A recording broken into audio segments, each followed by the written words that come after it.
Hey guys, I'm Simulator Tech, and today I'm taking a look at a keyboard that I'm very excited about.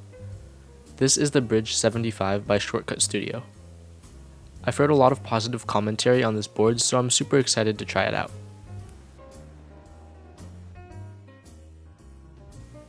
In the box is a sheet with hotkeys, a 2.4 GHz USB dongle, some spare switches, gaskets, and force brake dampeners, a keycap switch puller, and a USB-C cable. Finally, we have the board itself. The Bridge75 is a non-exploded 75% pre-built board that starts at $85.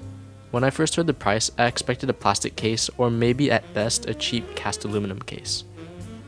This board, however, is CNC'd anodized aluminum that feels and looks on par with much more expensive boards. On the back, we have a brushed stainless steel weight with some cool cryptic text. I have the standard Bridge75, but the Plus and HE versions come with the option of a mirror weight on the back. The side profile is very simple on this board, with a standard box on wedge design. On the front is a cherry lip, though it's pretty steep and not very deep, so it looks pretty unique compared to others I've seen. On the rear, we have a centered USB-C port. So at this price point, I wouldn't expect anything crazy from the keycaps, but these really surprised me. They're double shot, PBT, cherry profile keycaps, and a beige on black colorway. The legending is very crisp, and the material is fairly thick, giving it a premium feel. There are plenty of similar keycap sets that cost as much as this board, so I'd say that the keycaps are more than good enough at this price point. The switches on the standard and plus versions are MMD Princess Linears. They're pre-lubed and honestly aren't anything notable, but they are very smooth, consistent, and clean sounding. Honestly, switches are getting so good I'm becoming desensitized to really nice switches. The top case comes off with the ball catch system. This makes disassembly and reassembly very fast and easy. The PCB attaches to the bottom case via a ribbon cable, which I think is a great direction. JSTs tend to get smushed between the PCB and case, so a ribbon cable actually works better, but is a little bit harder to install. The assembly is mounted using a dumbbell gasket design with mounting points all along the edge of the PCB. So in theory, you could go plateless, though the stabs are plate mount and the PCB is hot swappable, so it'd be pretty tough. The PCB has support for 2.4 GHz, Bluetooth, and wired connectivity. It also boasts compatibility with Windows, Mac, iOS, and Android. The PCB is hot swappable, VIA compatible, and has flex cuts. This unfortunately means it probably won't sound as good as it could without foam, but it is a pre-built, so it's not that big of a deal. If you go with the Plus version, you get the added benefit of per key RGB. The HE version doesn't have wireless capabilities or per key RGB, so keep that in mind if you're considering it. Under the assembly is a layer of airy, spongy foam. Finally, under the case foam is a clear plastic sheet that keeps the PCB from accidentally contacting the metal bottom case and frying itself. The bottom case is fairly plain with a daughter board, 4000 mAh battery, and a metal weight on the other side. Mine has the weight there because the standard version only comes with one battery, but the Plus version has two batteries for a total of 8000 mAh, which probably lasts like 10 years before dying because it's a keyboard. With the rise of the force brake mod, we're seeing different companies implement their own proprietary force brake mods.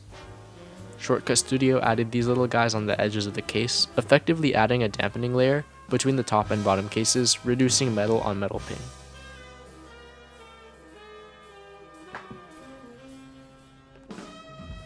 Let's hear how it sounds in its stock out-of-the-box form.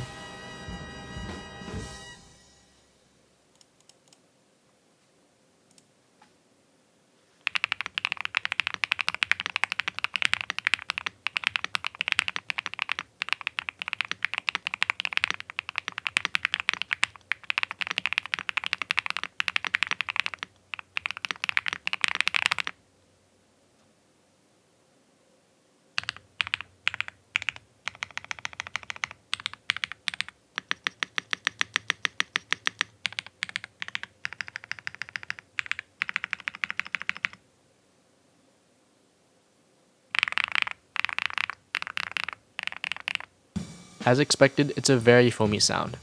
It's rather loud and poppy, which is definitely desirable for a lot of people. If you wanted to use it straight out of the box like this, I think there's very little to complain about unless you just hate that foamy sound signature. Because of all the design implementations in the board, like the force brake doodads and the weights, I'm curious to see how it would sound without foam.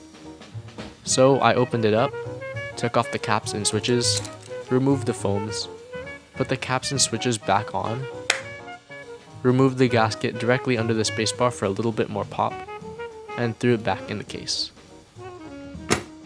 Let's hear how it sounds.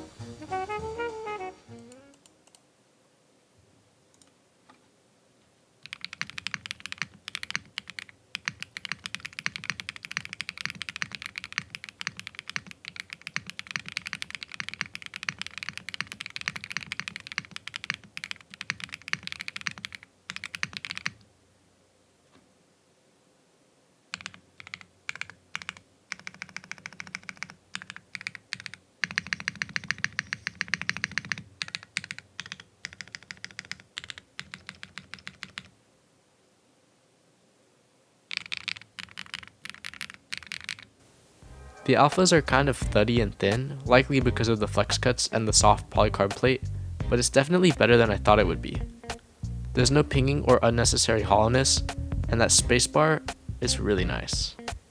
The HE and Plus versions might handle no foam a bit better with their stiffer FR4 plates, especially the HE since its PCB doesn't have flex cuts. In terms of feel, I think it's actually good in its stock form, with a bit of gasket compression and a good amount of assembly flex. Without foam, it's way too soft and feels funky, so I would recommend at least using the bottom case foam for the sake of stability if you choose to go the path less foamy. Overall, at $85, there are very few boards that can really compete with this guy. You get a board that has a very premium design, a pretty much flawless finish, a weight, and all the features you'd expect from a much more expensive keyboard. Like, if you told me this was $160, I would say that sounds reasonable. Anyway, that's all I have for you guys today. Thank you for watching, and thank you Shortcut Studio for sending me the board. See you guys later. Bye!